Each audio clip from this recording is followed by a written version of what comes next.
دعائیں اللہ سے ساری بات منوا لیتی ہے، مگر ایسا صرف تب ہوتا ہے جب تمہاری دعائیں پر اثر ہوتی ہے، اور تمہاری دعاؤں کو پر اثر تمہارا تڑپ اور تمہارا یقین بناتا ہے۔ معزز تب ہوتے ہیں جب تم مانگنے کے بعد انتظار کرتے ہو، جب تم بار بار جھولی پھیلا کر اللہ کو اپنی جانب متوجہ کرتے ہو اور کہتے ہو، اللہ سنیں نا، میں بہت بے بس ہوں، آپ کی مدد کی منتظر ہوں۔ پھر تمہارے صبر کی شدت تمہاری فریاد 7ویں آسمان تک لے جاتی ہے، اور وہ ڈور 7 آسمانوں کے پار سے قدرتوں کے حاکم کی آواز آتی ہے، کن ہو جا فیکن، بس ساری چیزیں ہو جاتی ہے۔ یوں ایک دعا سے آزمائش معززوں میں بدل جاتی ہے۔ رب فرماتا ہے، سب کچھ چھوڑ کر اندھا اعتبار کر لو مجھ پر، یقین کرو میں اپنے وعدوں کا بڑا سچا ہوں۔ درد میں نکلے آنسو مقدر بدل دیتے ہیں۔ اپنی مانگی ہوئی دعاؤں پر یقین رکھو، وہ رحمان ہے، رد نہیں کرتا۔ لوگ لاکھ کہیں کہ یہ ممکن نہیں، میں نے اللہ سے مانگنے والوں کی تقدیریں بدلتی دیکھی ہے۔ اللہ اس وقت تمہارا ساتھ دیتا ہے جب کوئی بھی تمہارا ساتھ نہیں دیتا، تب اللہ تمہارا ساتھ دیتا ہے، اور اس سے بہترین کوئی ساتھی نہیں۔ دعا تقدیر بدل دیتی ہے۔ آپ یقین کر کے تو دیکھیے، ممکن ہے جو اب تک نہیں مل سکا اب مل جائے۔ آپ اس رب سے مانگ کر تو دیکھیے جو اللہ اتنے سالوں بعد حضرت یعقوب علیہ السلام کو حضرت یوسف علیہ السلام لوٹا دیتا ہے۔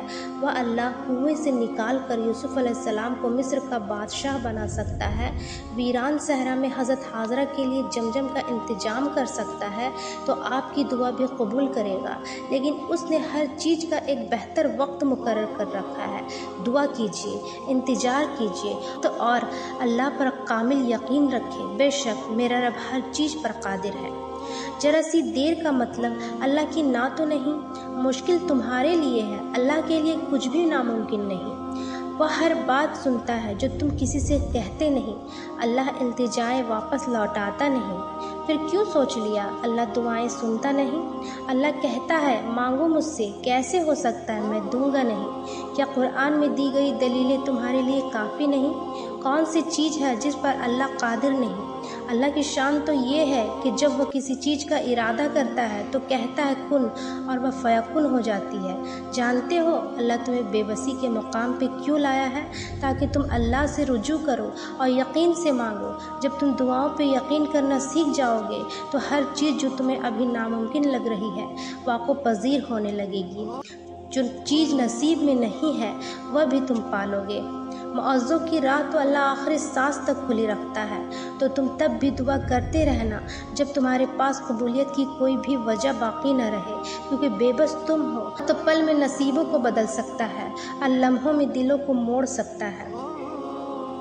وہ جب تمہیں قطرہ مانگنے کی ہمت دیتا ہے تب اس نے تمہارے لیے پورا سمندر تیار کر رکھا ہوتا ہے۔ تمہارے دل میں خیال بعد میں آتا ہے اور اس تک پہلے پہنچ جاتا ہے۔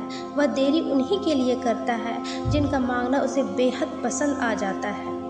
ان بے شمار آوازوں میں سے اسے تمہاری آواز بھا گئی ہے، بس اسی لیے وہ چاہتا ہے کہ رابطہ تھوڑی دیر اور قائم رہے، تو پھر دیری کی فکر کیوں کرتے ہو؟ وہ اگر تمہاری پکار سننا چاہتا ہے تو تم بھی تو اسے پکارتے رہو، پھر وہ تمہیں وہ بھی دے دے گا جس کے لیے تم اسے پکار رہے ہو۔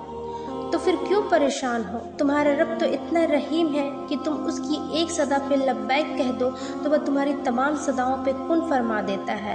تم اس سے بھلے لاکھ دفعہ ہی کیوں نہ منہ موڑ لو، مگر پلٹ کر جب بھی اس کو پکارو گے وہ تمہیں ہمیشہ اپنے پاس ملے گا۔ اس کی محبت تو ایسی ہے کہ وہ روٹھ کر بھی روٹھا نہیں ہوا لگتا، تو پھر ایسی محبت سے مایوسی کیسی؟ تو پھر بھاگنا چھوڑ دو، ٹھہر جاؤ، دعا کرو اور انتظار کرو۔ بند دروازوں پر غم نہ کرو، کھلے دروازوں پر خوش ہو جاؤ۔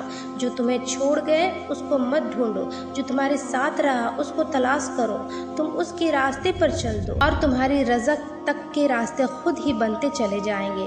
لا حاصل چاہتے ہو تو حاصل پر راضی ہو جاؤ، پھر کیا ممکن اور کیا ناممکن، سب تمہارا رب تمہارا۔